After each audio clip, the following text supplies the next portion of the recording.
Bless the internet. The internet doesn't really have consequences. Elisa Lam didn't know how wrong this quote of hers, which she shared on her Tumblr blog, would prove for one man, Pablo Vergara. Canadian vacationer Elisa Lam died a tragic death by drowning on the premises of the infamous Cecil Hotel in downtown LA. Despite a communication breakdown between police and the media, record shows it was clearly accidental and caused by a bipolar psychotic episode which her family corroborates she occasionally suffered. While details of the case were yet unknown, so-called web sleuths, or in other words, self-appointed true crime stalkers, set out to solve the case. They did so by raiding YouTube videos about the Cecil Hotel, stumbling across clips by black metal musician Pablo Vergara, who went by the name Morbid. Because he wore corpse paint, a type of stage makeup, and sang about, well, literally all things morbid, one woman began spreading the rumor that he had killed Lam, leaving clues about the crime in his lyrics. Although Vergara could prove that he had visited the Cecil Hotel a year before Lam died and hadn't even been in the country at the time of the accident, others soon latched onto this theory. Vergara found his Facebook and Gmail inbox overflowing with messages. Some were inquisitive, asking why he had murdered Lam. One or two others even conveyed how cool they thought his alleged crime was. But soon after the story broke on a major Taiwanese news channel, threats of violence, death, and complete annihilation of his character and career replaced these messages. This was essentially the birth of cancel culture as we know it today, though it can to a lesser extent be traced back to the early 90s. YouTube and Facebook actively took part in the cyberbullying by deleting his accounts, despite Vergara never having violated any community standards during his many years of using the platforms. He lost his way to promote his music and make a living with his art. When the daily harassment and intimidation by web users continued over the years, he fell into a deep depression, developed insomnia, anxiety, and ultimately saw only one way out of the hell his bullies had turned his life into. He attempted to commit suicide. Today, CrimePiper writer Erin Banks will speak with Pablo about the increase of cyberbullying, both our experiences with it, and ways to address and tackle the issue for each and every one of us. Pablo, take me back to the time the cyberbullying of your persona started in early 2013. Over the course of what time frame did the death threats and doxing occur? At what time had it reached its height? And has it ebbed away somewhat after your appearance on the Berlinger documentary? Hey, Erin, thank you very much for your interest in working with me. The incident happened fairly quickly. It was almost overnight. Over the course of probably what it was, just 1 week, the whole thing just exploded. It was quite overwhelming. At the beginning, it was confusing. I even joked about it with my friends, maybe. Oh, look, some people are calling me a killer. Ha ha ha.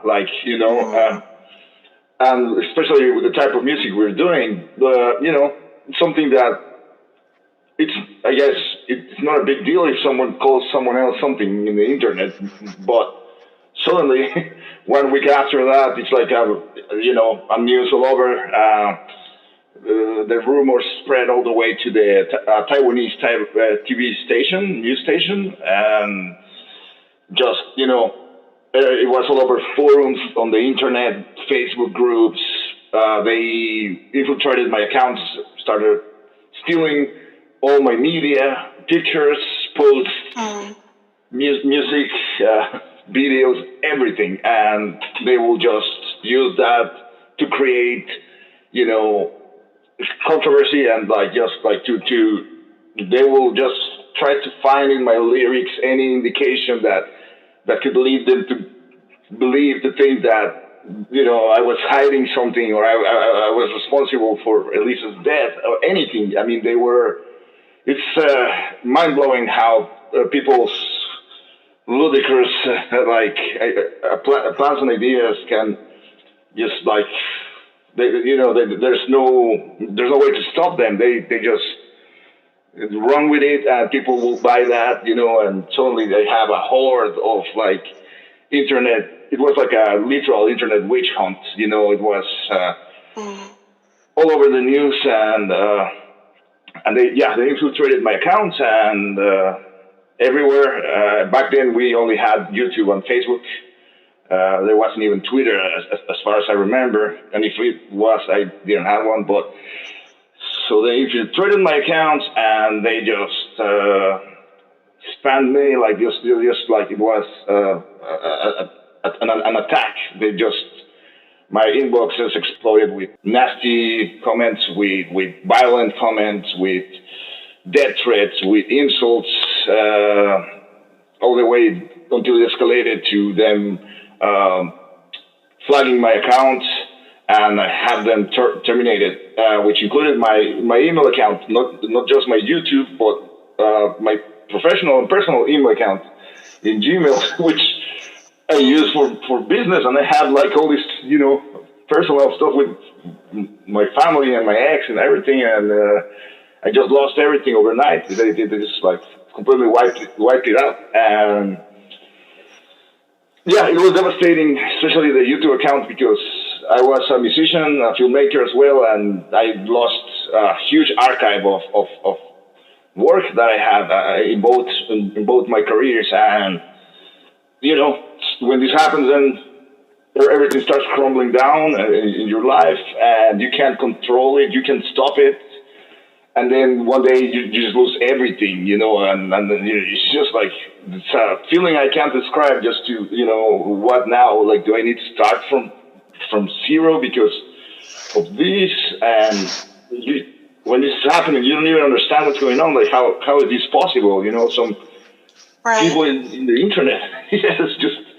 I've talked to a lot of people that have been cyberbullying, and this is just my case has been just the craziest one, because it's wrong that people have that power to just condemn other people, cancel them just because they are not they don't compaginate with their beliefs, or they don't agree with their viewpoints. Like, it's just terrible. And so everything happened real quickly in matters of weeks.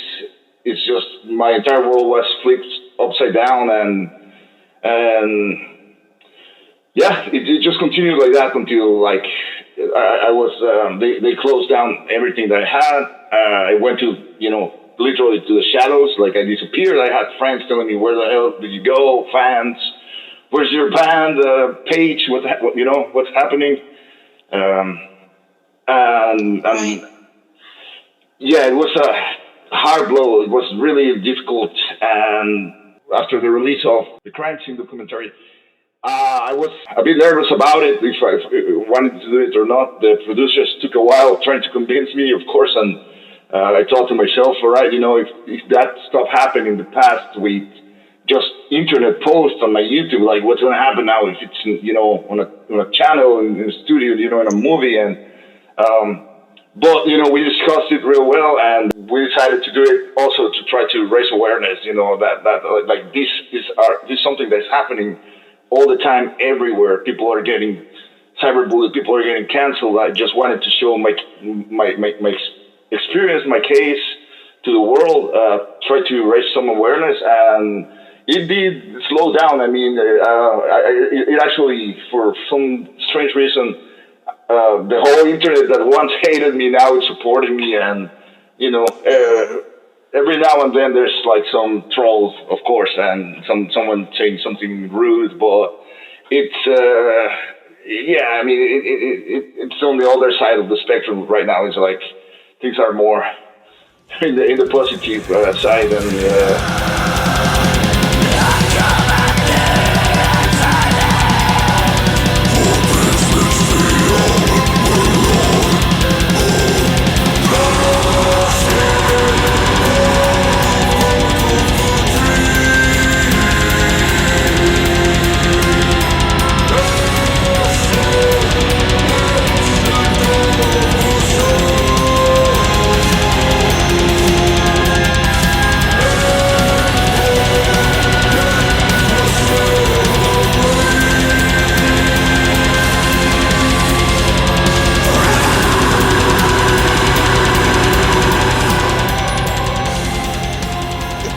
Unsurprisingly, this has had a tremendously negative impact on your mental well-being to the extent you felt compelled to try and take your own life. Do you feel comfortable sharing a bit about your experiences at the psychosocial hospital, which cared for you after you survived the suicide attempt? What valuable tools and methods to handle bullying, stress, and negative experiences did you learn there to apply in everyday life?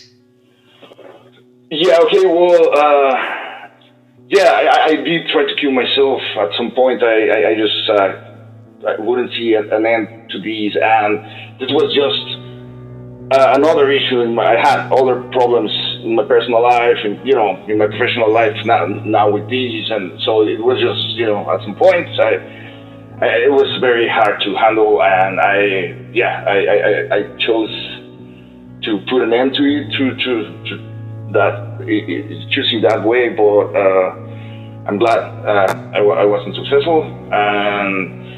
Yeah, it just when I was sent to the psychiatric hospital, it was just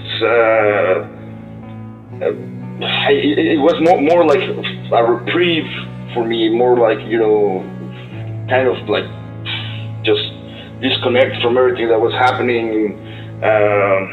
I didn't really got any training or psychological evaluation in regards of what to do with what was going on Cyberbulliyng. That's surprising to hear, and a little sad, actually. Yeah, I know. It was just I had a guitar there, and I was just like hanging out with some people that were there, and I was just trying to play guitar, trying to disconnect from the world, and yeah, they will feed me some pills, but it's not like I needed them, and I never spoken about this actually. It was just like it didn't last for too long. I remember I told my family, like, get me the hell out of here, like. Understandable. So you're basically just being parked there and medicated, but nobody actually helped or talked to you like you would expect, like is normal in Europe, for example, or at least in Northern Europe. You get extensive therapy, social competence training, like a toolkit when you leave the hospital, which you can look back on and take little tidbits out to use in everyday life.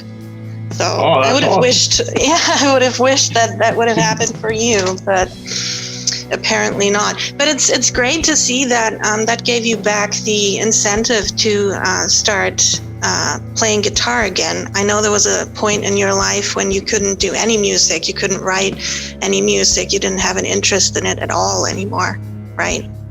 Yeah, that was, my guitar, I sleep with my guitar, like I have guitars everywhere, but I've been playing forever, but there was a time that, like, I did, I had, like, everyone just using everything I did against me, and, like, and literally canceling me for anything I did, so there was a point where I just put my guitar down, I was just like, all right, well, this is not taking me anywhere, really. I mean, it's just creating problems, and it's totally shitty, because, like, I'm not saying that I'm,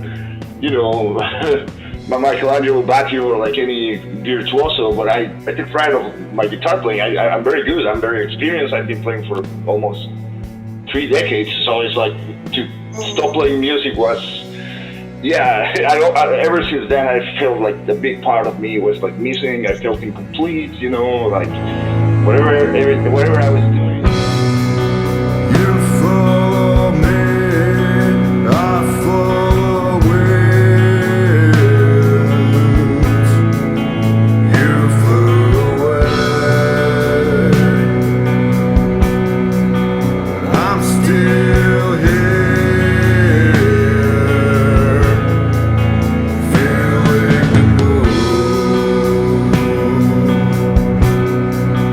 Behind the sun.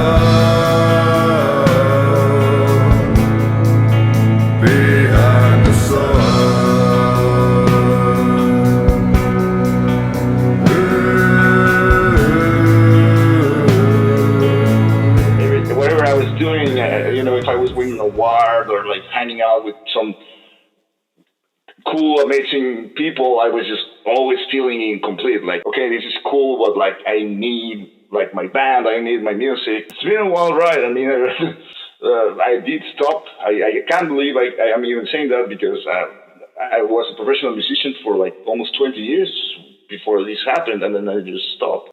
You said on Joe Berlinger's Netflix documentary, Crime Scene, The Vanishing at the Cecil Hotel, that none of the YouTubers who inadvertently facilitated and helped maintain this hate campaign against you reached out or apologized to you.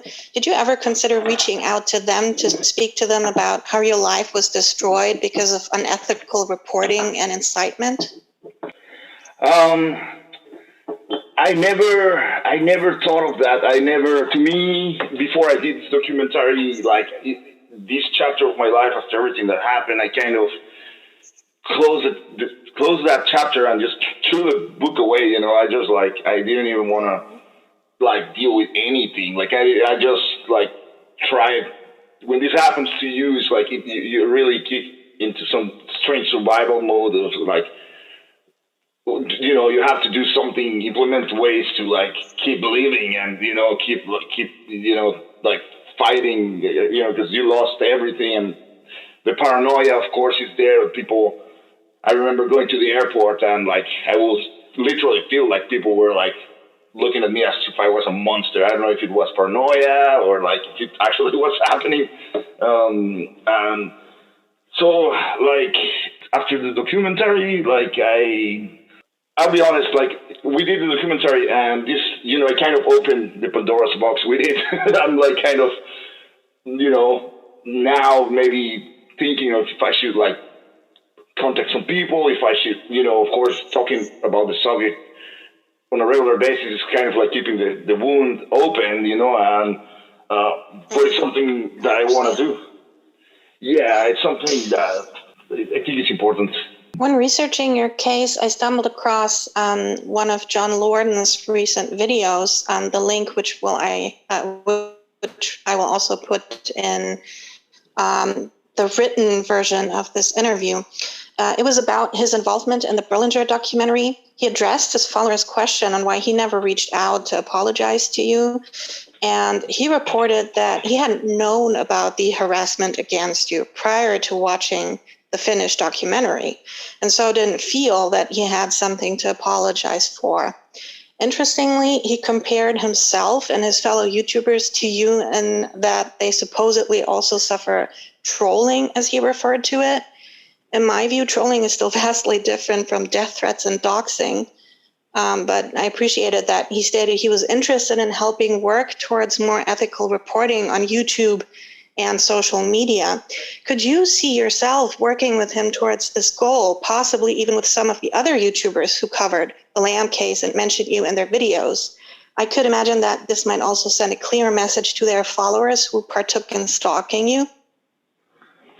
Thank you. That's a very interesting question, Erin.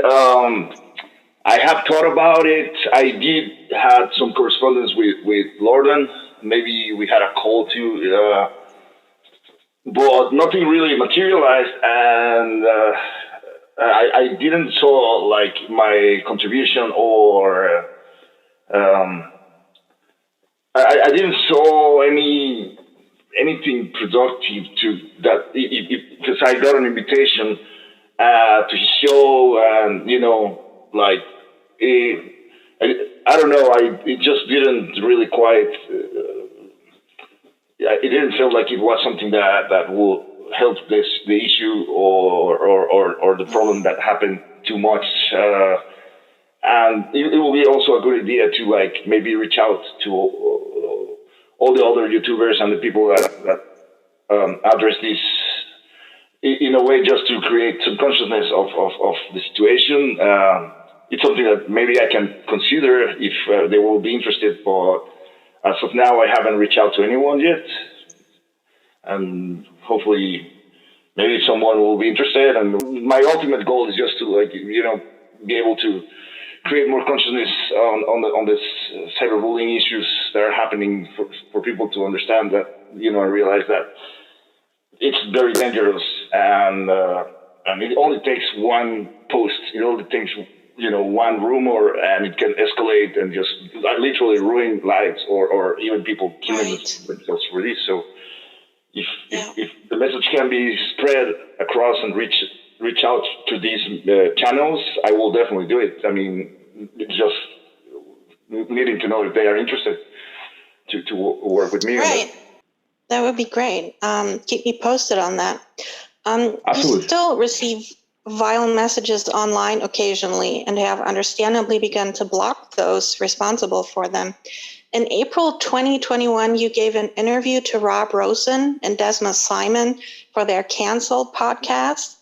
On it, Rosen said no one wants to think of themselves as bad and that bullies may believe that they're doing a righteous thing. They're convinced they're fighting for social justice or a personal cause. In reply, you stated you were sometimes thinking about talking to your bullies nowadays. What do you hope such one-on-one conversations will achieve? I think it could be something that could definitely, it could be something more mental, like just reaching out to the bullies, because to them it could be so easy. Just maybe there's some bullies that this is what they do. Like some people might get off from this, just like canceling someone. The next day someone went down and they cheer it, they revere it or something. I mean, when I did reach out to some of these bullies as when this was happening back in the day. I did contact a lot of those people, and they basically just laughed in my face. And it's awful. Yeah, and especially the person that was responsible for this, there was one single individual that created this whole incident, and I did reach out to her as well, and she just mocked me and just kept doing it, like even it kind of fueled her even more for some reason. And just it's just, these people are they definitely have some issues that they need to address. I think they are very troubled individuals. Like, you cannot go through life trying to wish someone to suffer or to cause damage to other people. That's not a very that's not a very healthy mindset. No, obviously not. So maybe instead of reaching out personally, something like a mediator could help, or like an organization who tries to bring two people together, one of the bullies and one of the bullied, and maybe they can talk it out and try to understand each other's perspective. Maybe that's utopic, but there's always that hope. Now that you talk about that, that's actually something that I was talking to my team about. Like, we were thinking if we should implement some platform or forums or some ways to connect the bullies and the bullied, and see it maybe offer the same help, like, to both of the parties, because maybe some of the bullies, they don't even know that what they're doing is wrong. Maybe that's how they were brought up in their families, or maybe that's what they are used to do, and they might also need some guidance, maybe. Your burning soul shone in the black.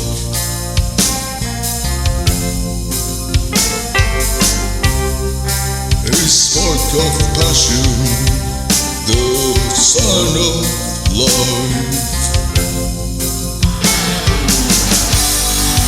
Your angel eyes uplift me to the stars.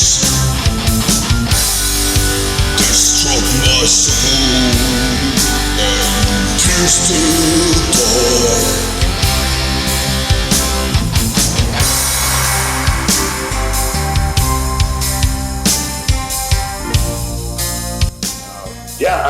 I'm talking to some people, to my team, and we're thinking of even creating a foundation. I'm not sure if I'm jumping the gun too much by saying this right now, but we believe, like, I've been contacted by a lot of people that are being bullied, cyberbullied, that people that were in dangerous situations, and they have contacted me, and I talk to them, and I try to offer my support, my experience, and that being said, I just thought one day, if I have this opportunity of having people confiding their problems, their personal lives and issues to me. Maybe I can help them better through, creating some platform or something, where they could like reach out and we can have better help, because there's only so much I can do as a single individual and with the knowledge that I have. So yeah, that's something we've been talking about. But it's in my radar to, connect with foundations. I also received a message from the Sophie Lancaster Foundation, and I have a shirt in some shirt designs and merchandise where we're promoting their foundation, and like the proceedings are going to go into them. What is your take on why cyberbullying appears to only increase with each passing year? Why are people so aggressive, fanatical, and manage to form a mob to completely annihilate another person? I've been reflecting a lot about the whole cyberbullying issue. I mean, before I did the documentary, the crime scene documentary, I never even saw any of these as cyberbullying. I just thought, I was trolled. It didn't even dawn on me that I was canceled, because to me, this happened, so long ago. We didn't even have the cancel culture term. It didn't exist back then. And so to me, it was just something that happened to me, and I just, had to deal with it and move on and continue living my life somehow, try to pick up the pieces. But the more I've been, when I saw the documentary and how the whole world reacted towards it, I mean, there's a lot of people that are pissed off. There's a lot of people that are angry that they can't believe that this is happening, that people are being treated this way, that people can be harmed, destroyed, even, people die because of cyberbullying, and it's just, people are upset, and Right. yeah, to answer to your question is just I've been reflecting a lot about it and talking to a lot of people about it. And basically, as it might sound a bit grim, a bit, morbid, pun intended, but it's just, I think it's human nature, ever since the dark ages, there were full families in towns, they will get together and they will, do road trips to another town to just see the public hanging, just to enjoy the public hanging, and they will bring they will feast and they will just travel just to see that. And I think it's just, it's human nature. They always need the monster in the castle to lynch. They just want it's for some reason it's part of the human nature. They just because we're wearing smartphones and smartwatches doesn't change anything. We're still the same. We always try to crucify or destroy the monster, someone that looks differently. That happened to Sophie Lancaster. She was beaten to death because she wore gothic makeup, for Christ's sake, because she was wearing black clothes. It's just terrible. I mean, it's human nature. I think it's what's the way it is. It's a hard one to beat. Right. You spoke in your interview with Thoughts and Leaders also about embracing your shadow self. Everybody has it. I mean, it's a concept in psychology everybody's familiar with. At the same time, not many people like to acknowledge that in themselves or work through this shadow self, how deep it goes.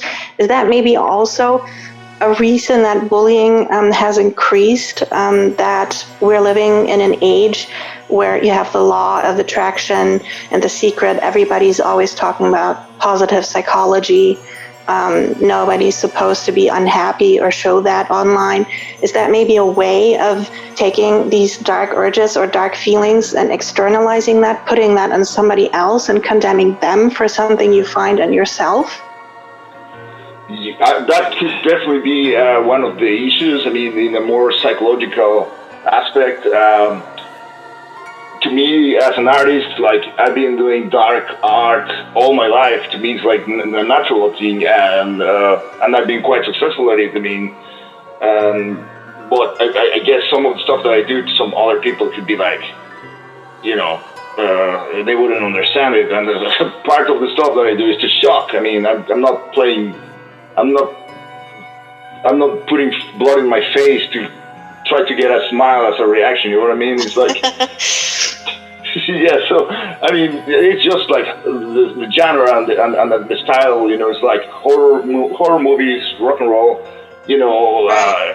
It just goes hand in hand. And like, I think, some people might, when they see something they don't understand, and this is such a cliche thing to say, but people hate what they don't understand, and it's true. I mean, people need to be a bit more tolerant to others. Everyone has the right to be their own selves. Everyone is unique. There's no replicas out there. Like, we are all unique individuals. Therefore, like, why does someone think they have the right to condemn others for being themselves? It's like, it makes no sense. No, it makes no sense, and there's also a certain hypocrisy in that we all, or many of us, love horror movies or horror novels, right? Something scary. Campfire stories are part of human history. At the same time, suddenly, when it's about horror music, all bets are off, and it's like unusual and it's being condemned. That's something that doesn't really make sense. You mentioned Stephen King once, how everybody reveres him and enjoys his novels, even people who usually don't read horror novels. At the same time, black metal is the big taboo still. Right. I mean, it's perfectly acceptable to have #1 shows in the world, in the US, like Walking Dead, it's a zombie show. There's a lot of gore and killing, and it's perfectly fine. Same with like reading, buying books from Stephen King, or watching his stories made into movies, and it's always been fine. But we wear spikes and sing some songs about the devil or blood or murder, and then we're the bad guys. Let's put them in jail. That happened to the West Memphis Trees. They just basically destroyed their lives just because they chose to listen to heavy metal and wore a black t-shirt. That's happened to Manson, the Columbine. It's happened to me. I mean, it's ridiculous. As a musician, it's very frustrating too, because like there's a lot of hypocrisy there too, because why are certain things accepted but not the other? And it's kind of the same thing. And it's very interesting that you say that, because the Beatles was like Ted Bundy's favorite band, and he was a serial killer. And I listen to black metal, and I'm not a killer, so it really doesn't matter what kind of music you listen to. You know what I mean? It's like, it doesn't matter. And just to put it in perspective, it's just like people who think that we're evil or bad because we listen to metal. We're not. There's worse people than us out there, that listen to the Beatles, or like maybe even Justin Bieber. You never know. Like that kid that don't fuck with cats. Adult victims of cyberbullying are often faced with the issue of not knowing how to stop the abuse. Facebook, Instagram, and other social media sites appear largely uninterested in stopping cyberbullying, as many other victims I spoke to stated that perhaps 15% of posts, pages, and groups they reported were removed. Friends of mine relayed to me that the secret Facebook group dedicated to bullying me, even encouraging members to one-star my Ted Bundy book, is still up and running with much success. What other avenues would you recommend victims pursue to tackle cyberbullying? Legal ones, for instance. Local police usually say they cannot do anything as the crime takes place on the internet and is in between physical jurisdictions. About that, it's like it's a very murky waters there. It's like it's kind of in the gray area with how you can proceed like legally when it's something that's happening online. There are ways. It is a crime, like if you do what you do to people online in the streets, you will get arrested, like You cannot just go to you cannot go to the store and get in someone's face and like scream at them, "You're a fucking murderer! I want to kill you!" I mean, you're gonna get in trouble, you know, like, or beaten down. I mean, we know that. There's ways. I will recommend for people that are being cyberbullied out there that don't suffer in silence. You know, this is a crime. There are ways to deal with it. Like if you go to cyberbullying.org or Cybersmile, or there's a bunch of official sites that deal with cyberbullying, and they provide with more tools to be able to address these issues. Like they might direct you to the right place, to the right people, but definitely don't suffer alone. I mean, there's ways. Talk to your parents, you know. But I mean, this cyberbullying is something that happened to anyone. I mean, doesn't respect age, race, sex, nothing. It's just, I call it a digital global pandemic. It's very bad.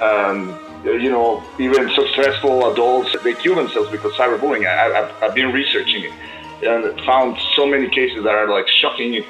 Successful people, you know, in the entertainment business, even, like, they were great and they got cyberbullied, they killed themselves. It's just very, very bad. But there's three parties that are held accountable in cyberbullying. It's like the people that are being cyberbullied, the cyberbullies themselves, and the people on the internet, like the web sleuths, the investigating type of people that you know, also involve themselves in these things. All this is being held accountable. So, like, just don't suffer in silence, like I said, and just, you know, reach out to get some help, get some advice. If this is happening to you in the school, talk to your principals, talk to your teachers. Just don't keep quiet, you know, because, and if you see someone cyberbullying someone else, that's also, you know, you're accountable. You got to do something about it. You got to step up, you know, and you might be saving a life, you know, like, you never know, like, so yeah, it's a serious thing. Like, it's something that, like you said, it's a huge percentage of our teens, our people in the world suffering cyberbullying, especially nowadays with all the, you know, social media and interconnectivity between everyone, and, you know, the internet, and we all have profiles and accounts, and, you know, it's half of our lives is in the internet, I guess. It's just right. It's there definitely need to be some implementations made for these before things get worse. Absolutely. You also mentioned that you felt often left alone during these years of cyberbullying, or at the time it was at its height. On social media, I occasionally see friends share articles, memes, or hashtags about cyberbullying. While this is a noble effort, realistically speaking, it doesn't appear if this has done much to reduce bullying. In what way do you believe ordinary citizens, friends, and family can help make a real difference? I wouldn't discard their efforts as something that doesn't help. I mean, just by putting it out there, you know, it's just, you're reaching out to, like, older people that trying to raise consciousness about the issue, the subject. And it is a subject that is so new. People don't even know about it. I've talked to people that say cyberbullying. It's like, what the hell is that? You know, like. Oh, really? Yeah. I mean, there's some people that they don't think it's a problem, and I mean, or they don't even understand, like, how can that happen? Like, how can you get bullied, cyberbullied? Yeah, like, I mean, just talking about it to other people, making posts about it, hashtagging the Stop Cyberbullying, you know, supporting foundations that work on these, like the Sophie Lancaster Foundation, the Cybersmile Foundation. My friend Andrew from the UK, he walks mountains to raise awareness. So all of this is in my webpage, in morbid1.com. You can find links there where you can connect to all these. And yeah, I mean, I think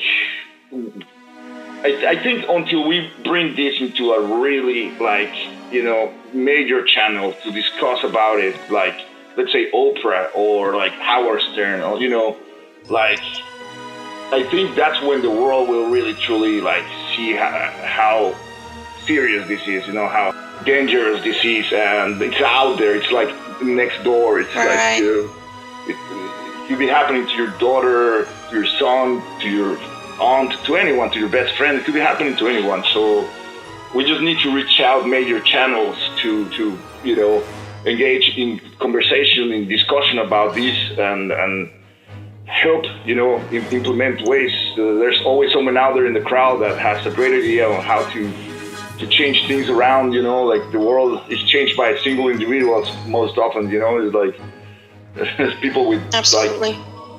So yeah, just trying to reach out to as much people, making posts about it. It's not too bad, but we need to do more, definitely. I mean, we need to reach out more.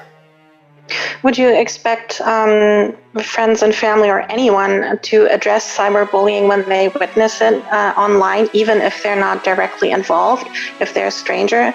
Is that something somebody should say? Or do we run the risk that the bully is then getting bullied and we're turning into the bullies? That's also a problem. Yeah, that's also a very thin line there. I mean, that happened to me. A lot of my supporters now, when someone will say something rude or try to cyberbully me, they will lash out, and I told them to take it easy. We don't want to take that route. We don't want to become like them, and so definitely, people can be reached out. People are bullies or cyberbullied. They like I said, they have some issues they need to address. And just talking to them it actually makes a difference. Maybe if people just tell them, what they're doing and how dangerous it is, and they could be killing someone, and maybe that's good enough for them to stop. You never know. I mean, I think people definitely need to take action, like just sitting and cross your arms, not doing anything about it, that's not helping. That's not making any difference. That's not creating. That is not helping with the issue. People need to take an active stand and engage. Try to resolve the issue somehow, or just try to be more active about it. Because if we don't change this, it's gonna keep happening forever. We need to try to slow it down as much as possible, and if it cannot be stopped, at least slow it as much as we can. That could be saving lives. Can you already share a little something about the idea that you had with the Pablo Vergara Foundation? You mentioned wanting to help victims of bullying, but we also talked about helping bullies, people who might realize that they did something wrong or that they have anger management issues or something similar. Could you imagine coming up with a scale, say 20, 25 questions, maybe with the help of psychologists or something like that, to evaluate or to help people realize if they're acting like a bully towards somebody or in general, so they can seek help?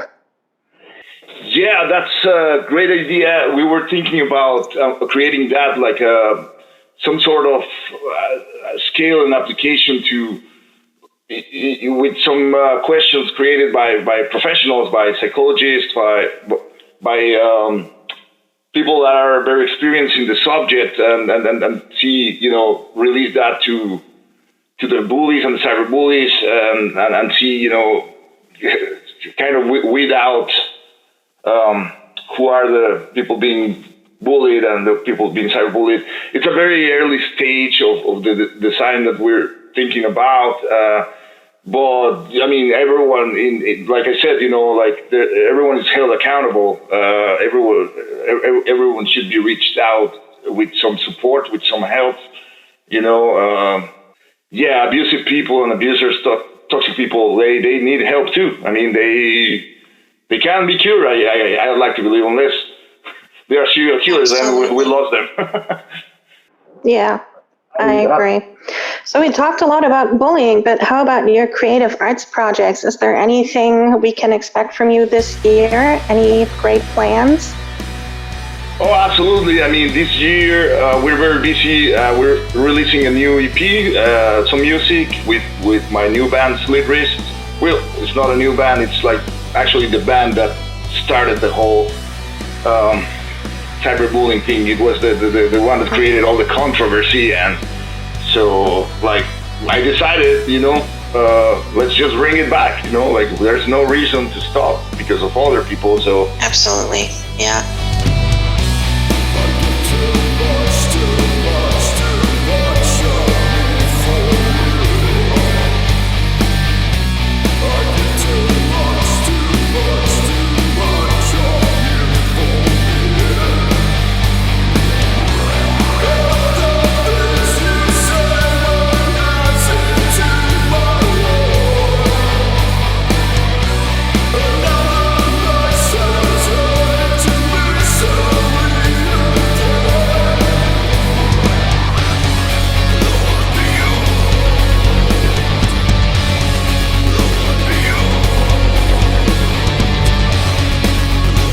it's just I have two projects, two bands. My main band is Dynasty of Darkness.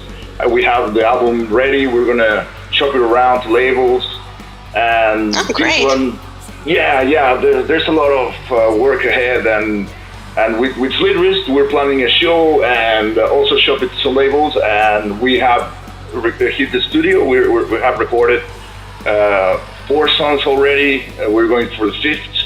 And then a music video is going to be released probably this month, if not next month. And it's a great video. Like it's, we will say, I will say it's like my comeback to the music world, and so it's very, to me, it's very important. It's something that I mean, I stepped out of the ring for like the music ring for like almost a decade. So it's like. Yeah, we're putting a lot of our hearts into these to make it work, and just to resume where I left off, and we have support from the fans. We have a fundraiser. If it wasn't for them, we wouldn't be able to pay for the studio, really. So we're very, very grateful, and inviting anyone else to support us as well. Everything is in my webpage, morbid1.com, and so the music coming out. I have my movie, Necromorder, who we have won some awards in the international festival circuit, and it's a project that I hold very dear to my heart because I wrote, direct, produced, and acted on the project, and used all my music from my bands too there. So, and we won an award for best music and best movie. So, things seem to be working out. And it's a crazy type of film because it's a black metal horror film. I saw it today. I really liked it, and I liked the clean vocals 20 minutes into the video, like I told you. Yeah. I appreciate it. I've been trying to develop my clean singing. David Bowie is one of my main influences, if not my biggest, and always been singing his music, and it's just, he was insane. Like, it's incredible how he could sing, and so I'm trying to sing like that sometimes, and we're releasing. We turned the short film into a feature film. That means we made it a 90-minute film, and we're in the last stages, shooting last scenes here in New York, editing, and we'll release it around probably Halloween. We want to do a screening event in Hollywood, a red carpet, all that, and invite everyone. Of course, everyone's invited. And maybe play some shows with the band. I mean, we've been really, really busy here, and that being said, I'm also looking for a manager. If there's anyone out there. Right. There's a lot of great things coming up, and you'll be hearing a lot about me. I have some plans of releasing also maybe my own documentary about Morbid, what happened, more in detail, because the crime scene, they just really, the documentary, they really just scratched the surface of what happened to me. So I have a vast archive of media and that I compiled from back in the day when the cyber attacks were happening and the cyber abuse, and so I'm thinking of releasing it just as educational purpose for people to see the extent and the length that like cyberbullying can go. And I mean, I've seen a lot of people that got cyberbullied for way less than what happened to me, and they kill themselves. Like, it's really bad. I mean, it's something very dangerous, and I just want to tell my story to the world so people can, realize that, like, we have to be very careful what we say and do and what we post. And a bad post can be life-threatening. It's as bizarre as it is, but yeah, it happens sometimes, Absolutely, it does. And there are many people, me included, who appreciate your commitment. All right, Pablo, thank you so much for doing this interview with me. We will put a few links at the bottom of the article, morbid1.com.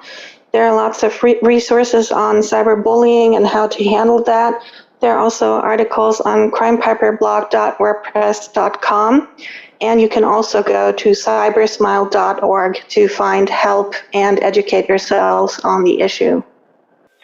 Oh, thank you very much, Erin. It was a pleasure giving you this interview and working with you. And I'm so sorry that cyberbullying happened to you as well. And that's why I wanted to have this interview with you, because you're on my side. And yeah, we'll definitely talk about collaborations and maybe